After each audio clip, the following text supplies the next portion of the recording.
Audio Jungle.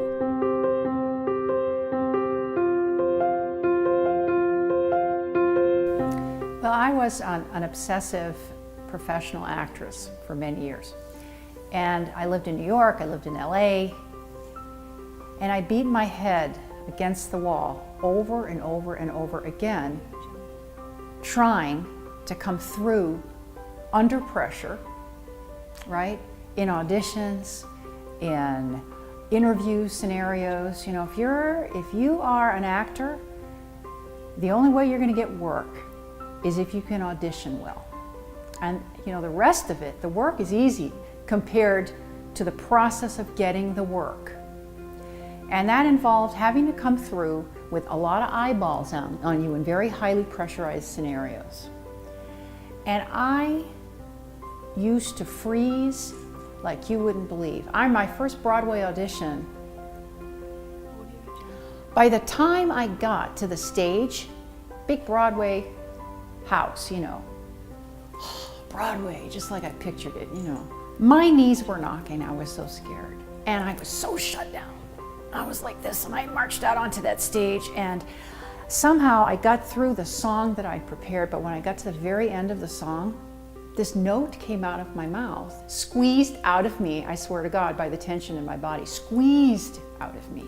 That wasn't remotely even in the song. It was this shrill, piercing note that was so bad, that those casting directors sitting out in that room would not see me for another audition for 3 years. They were convinced I couldn't sing. And I'm a good singer. But my nerves got the best of me, you know, and what I call the lies that bind got the best of me. I started to listen to those little voices that we all have, you know, and they hiss things into your ear like, you're not good enough, right? Or you're too tall. I had that perception. I began to shrink to fit according to those little voices. I tried to play small and make myself smaller. And every time I did that, I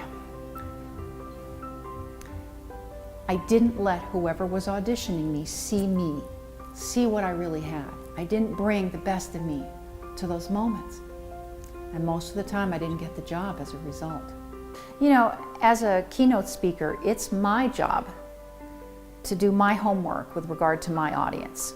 So I want them to be invested in what I do. And very often you'll have a situation where you've got, let's say you have a big annual convention and people show up because they're supposed to.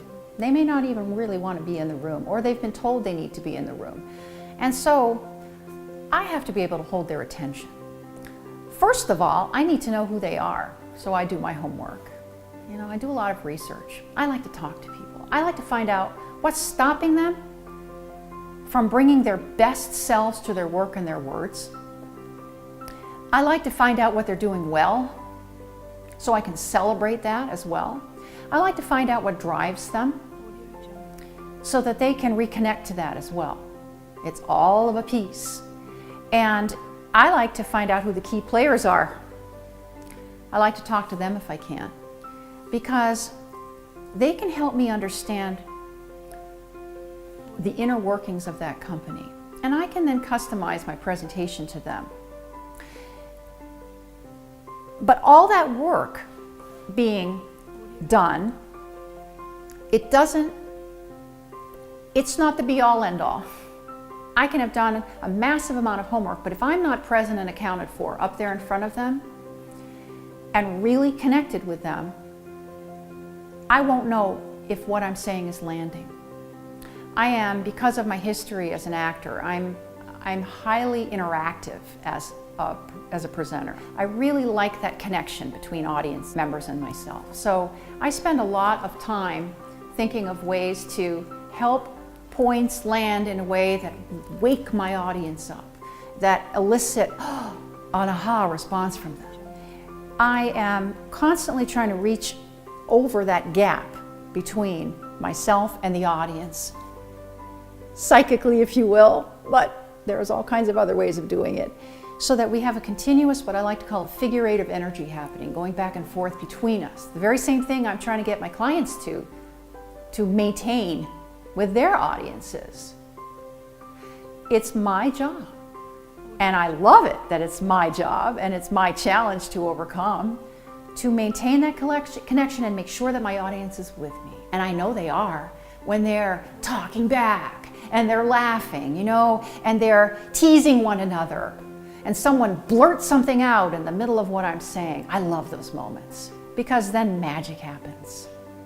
And if you can create a few little moments of magic with a large audience, ooh, it feels good. It feels good for everybody.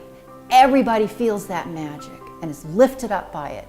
And moments land in their hearts and in their souls. And that's where change begins.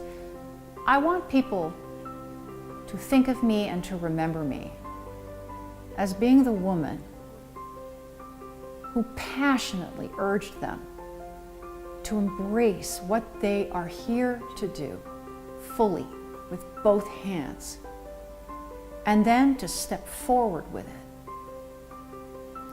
without apology, without any sort of hesitation, and under pressure and under scrutiny, be able to help the world know what that is so that they can do it fully, unstintingly.